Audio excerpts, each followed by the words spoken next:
Welcome to Date Like a French Woman, the podcast where we approach dating as a sacred healing journey rather than a quest. Welcome. If you are struggling with acting out teenagers and it is somehow in the way of your dating life or your life in general, today is for you. I'm going to share some approaches and some tools to support you, your kids, your relationship with your kids, and your dating life. Hi there. Welcome. If you are a replay viewer, you can still put some comments because I always come back to reply to them. My name is Murielle, and if you don't know me, I am a sacred dating teacher and a transformation and self-love coach. So today we're going to talk about teenagers. It's one thing that I've been struggling with for the past few months. I mean, even more than few months. So believe me, I know your pain. I know it is hard to stay sane when you have kids who act out, who talk to you like suddenly you don't know them anymore. They sound so disrespectful. But when you dig deeper, you realize that teenagers are supposed to evolve and become independent from you and detached. So I don't know if that's also your experience. Please put a comment here, and that way we don't feel alone. We're all in the same basket, as we say. By the way, if you want to be notified when I go live, you can put the comment here, notify me, and you will be notified the next time I go live. And today I made a mistake. I sent the notification for a FaceTime. No, it's not a FaceTime. A Facebook Live at 7 o'clock in the morning. Obviously, that was a mistake. It was supposed to be PM. So here I am with you. What can you know about your teenagers? Well, it actually matches your dating life really well and all your other relationships. One thing you need to know about relationships and people is that we do not control anybody. That's an illusion. Even with our kids, we may control them a little bit when they're young, but even that is an illusion. So you don't control anybody but yourself. And when you try to control them, and when the teenagers are, by essence, they are rebellious, they are trying to become apart from you, to become something else. And very often, I wouldn't say they don't like us. They think we are dumb, they think we don't know anything. That's how they are. That's how we were when we were teenagers. And in my case, I grew up in a generation where it was completely different. We were not allowed to be as authentic as the kids are allowed to be today, which in one side is a very good thing, but they still need limit. So as far as control, you need to remember, is there a danger? Is it are they in danger? In that case, you need to intervene. Absolutely, you need to control. But you really need to differentiate what you can control and what you cannot control, and let go of what you cannot control, even when you see them making the choices that are somehow self-destructive, unless there is a danger. It can be annoying. It can delay, for example, if they don't work at school, it can delay their professional life, but there is always a way to rectify. And you need to understand that you are dealing with another human being. So respect, although they are not adults yet, the same way that we have our spiritual connection, that we are guided, assisted, and protected all the time, so are they. So trust that they have that available whenever they want. And I would emphasize that in whatever way or form it takes in your family, if you go to church or if you talk about God, if you talk about the universe, if you talk about goddesses, whatever the higher power is called in your house, I would really remind my teenagers, and I do that too, I'm learning to do that, that they can be guided whenever they need to. I even tell them that when they are in a test, they can ask for the answer if they don't really know. And that works, I promise you. If you tap in that field of information, you can connect with so much of what you need. So you can control. When you try to be on the lookout, like I was for the past, let's say, almost year, I quit. I started changing about a few months ago. I was so stressed about every little tiny thing that they were, where their choices were not aligned with their highest interest, that I was trying to control and I was trying to push, and it didn't help. The more I was pushing for my way, the more resistance I encountered. So I really decided, and because my body was, I suffer from chronic pain sometimes. So when I'm stressed, the inflammation is going up, and guess what? I'm in pain. And when I'm in pain, I'm irritable. I am not fun to be around. So it actually aggravates the situation. And I found myself going spiraling down into some kind of powerlessness feeling. Like I love them so much and I want the best for them. But yet they wouldn't listen to me on so many levels. And I could see that it wouldn't be the fastest, the easiest way to happiness. But still, they need to make their mistakes the same way that you made yours. What kind of mistakes did you make? Maybe share it here. I know that I made some mistakes in my past and that delayed my studying too. Not big mistakes, but I also wanted to become independent from my parents. And sometimes I didn't listen to their opinions of the people I was associating myself with, who were not the best for me. Same thing with my kids. If I say something about the friends, they don't want to hear it. They want to figure out stuff by themselves. And as long as it doesn't put them in danger, let them. Your job is to stay available for them, to keep the communication, and to try to stay happy despite the chaos and everything that's going on. So stop controlling and start cooperating. Of course, they don't need, in French we say walk on you. They should never walk on you. They should still have respect. But those tone of voice, just remind them and keep them in the rails. Don't be so perfectionistic about it. Next thing I wanted to share is when they go out, use your spiritual tools. You can then send them away with protection. If you believe in angels, like we do in my house, you can call on Archangel Michael and he will shield them and protect them. You can ask their guardian angels to protect them, and it may seem weird to you if that's new to you, but it works. And you may ask your family member who passed to be around them and help them and protect them and assist them in taking the best decisions for their safety.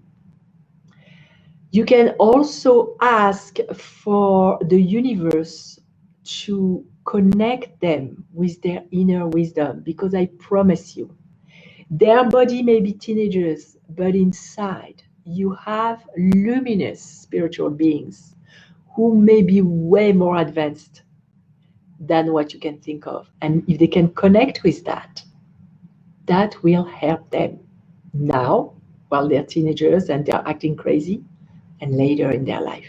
We are so powerful. We are so wise. So teach them about that and show them that you know that they are capable of making the right decisions for themselves, even though they may not resemble what you believe they should do. I actually took notes because I didn't want to forget anything.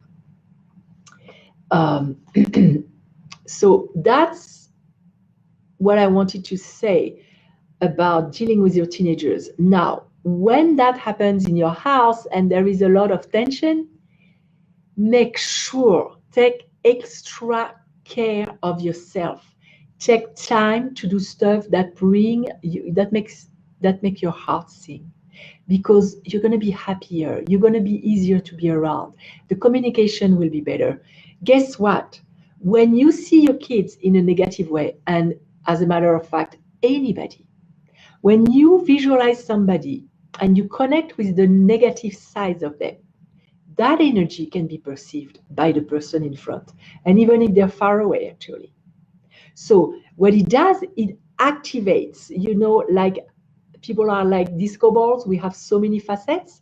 It will activate a facet that is not the best one for you to relate with. It will activate something that is defensive because you go on the offense. You're trying to push and mold your way, and you see negative stuff about them. So you will activate the negative. In the opposite, what I do is I actually decided to do that today as I was reflecting on this live. I'm going to buy a journal where I am going to keep a list, an ongoing list that I will update often of all the things that I value and appreciate in my kids. Because, okay, they may act out, they may make stupid decisions, they may be resistant and in conflict. Nonetheless, they are a whole person, and there are so many beautiful, wise, powerful stuff about them. I want to remember those so that when I think about them, I can focus on that instead of all the drama. So focus on what's beautiful about them, on what you love about them, and your energy will be different. You will vibrate at a higher vibration, at a higher level. They will feel it and they will respond differently. You will activate another facet of them. Now, how does that relate to your dating life? We said your teenagers are, in that aspect, one of the best teachers, some of the best teachers for you to understand some principles that will work in your dating life and in all your relationships. Um, and I would like to emphasize them now. You probably have heard me say in the past that your happiness is not somebody else's job, it is your job. And your happiness needs to be cultivated despite what is going on in your life. It won't help anything if you're miserable, whatever is going on. So it is your job to somehow forget about what is bothering you and find ways to be happy in dating. Happiness is attractive. And when you can be happy despite, at the beginning of a relationship, a lot of women, when you're not exclusive yet, when you're not physically intimate, when you're not sleeping together, you may date several people, several prospects to see who is the most compatible with you. And some women, when I brought this idea, got really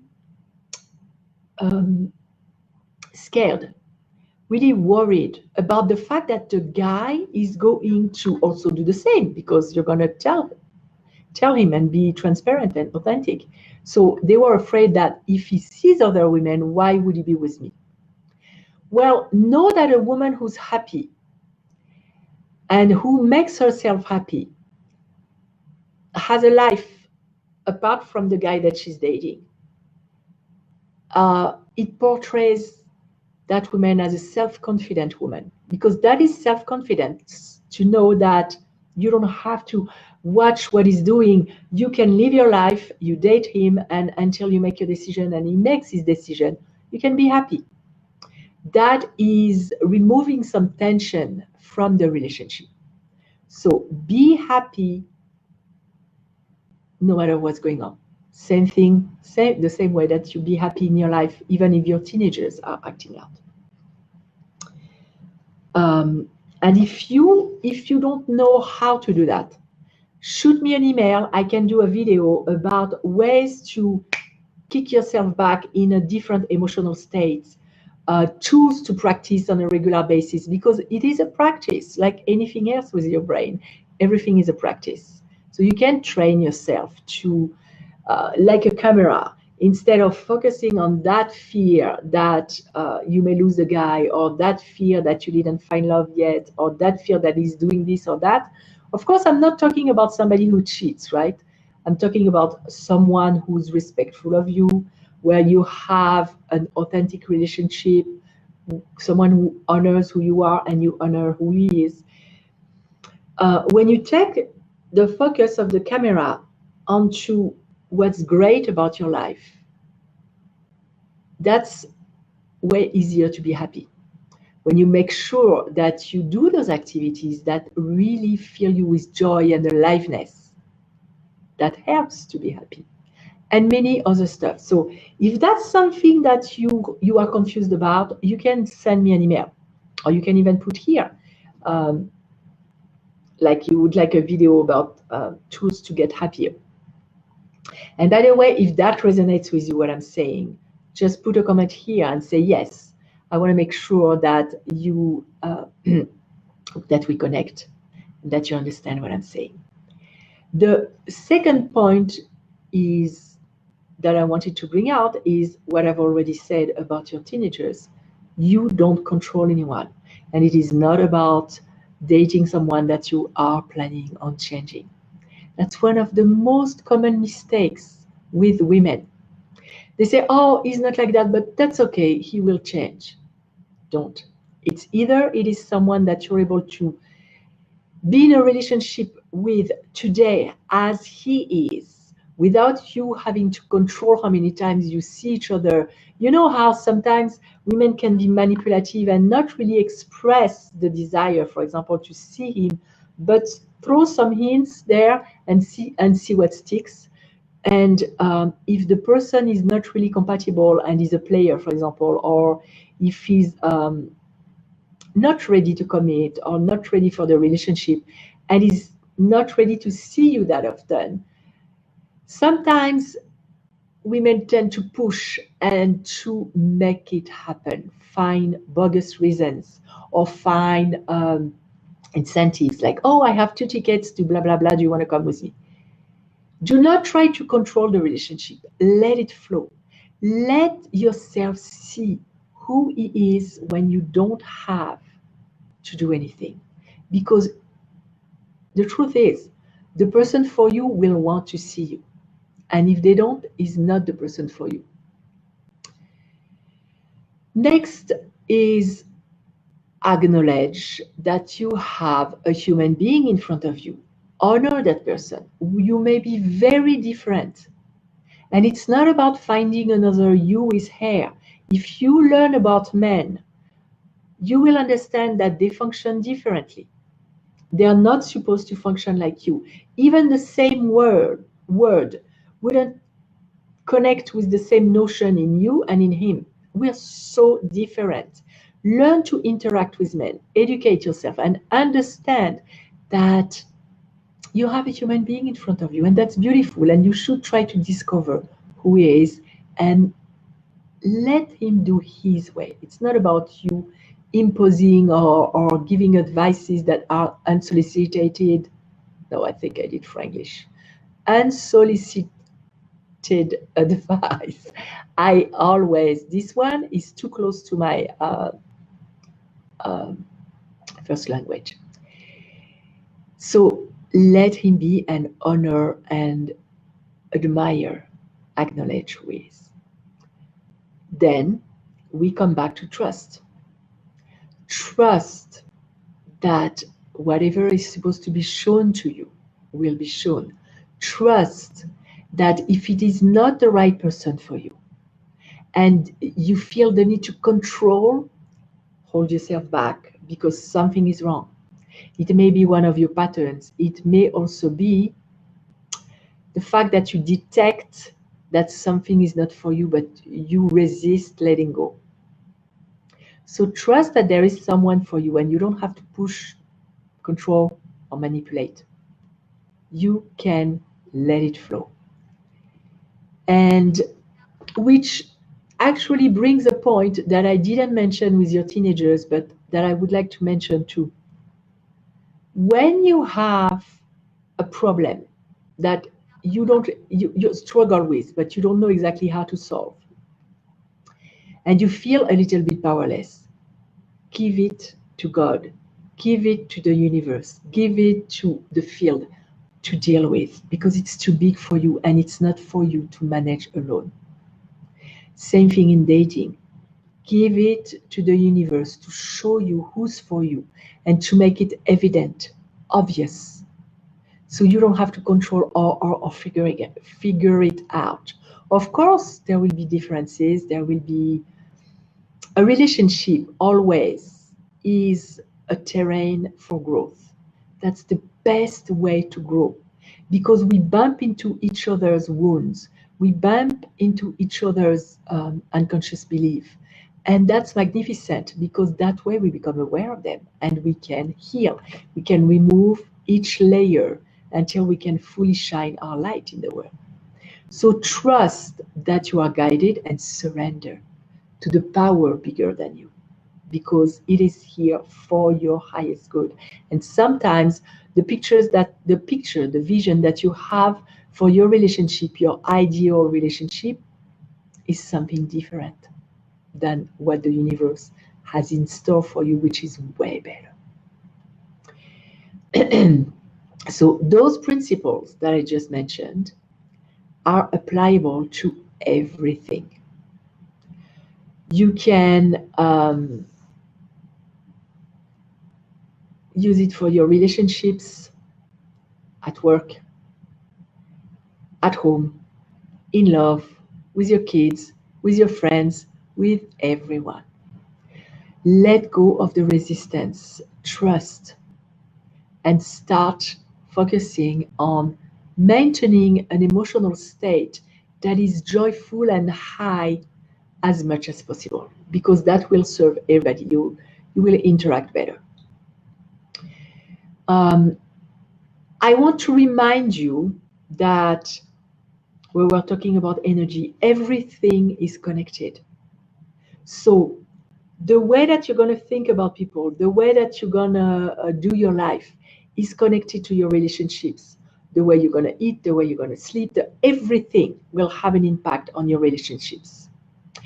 It's also the subject of the podcast that I did this week, which was how, are you ready for this one? It's a surprising one. How the way you wash your hair can change your love life. So if you want to discover how and why, you can put a comment here and say podcast number 60. I'll send you the link. But like I said, every little thing is connected. That's why in my teaching now with you here, in the podcast everywhere, I am going to approach subjects that are way broader because, of course, also I don't want to be contained in a box with what I can, with the value that I can give to you, with the teaching that I can give to you. I coach women on many other things than dating. And the fact is that when you work on one area of your life, especially if we're talking about self-love and the way we relate to our body, it will ripple to all the other areas of your life. So I want to provide you with as much useful information as possible, as many tools, exercises, and interactions as possible. So if there is something that you're confused about, don't hesitate. Contact me here on Facebook. Put a comment here or contact me on my website. datelikeafrenchwoman.com and send me a private email, and I can approach the subject that is confusing to you. Until I see you, I think I got all my points here. I really wish you to go and shine your light and really focus on what makes you happy, because ultimately you will deal with everything. You have done so until now, and you will continue. So when you can be happy, your chances of success in anything you endeavor to do will be higher, and you will have a nicer experience. So don't forget, go wash your hair in a way that will change your love life. And I will see you next week for another live. I am not sure yet when I will set the regular live sessions. I was reflecting because I'm making a lot of changes in my business and in my life. So I want to make sure that's something that is sustainable for me, that I can do on a regular basis. And as I mentioned in the past, my name is Murielle Felous. You can find how I help women to change their love life and to create the emotional and energetic space to draw in the love they want on my website, datelikeafrenchwoman.com, and go listen to the podcast if you feel so inclined.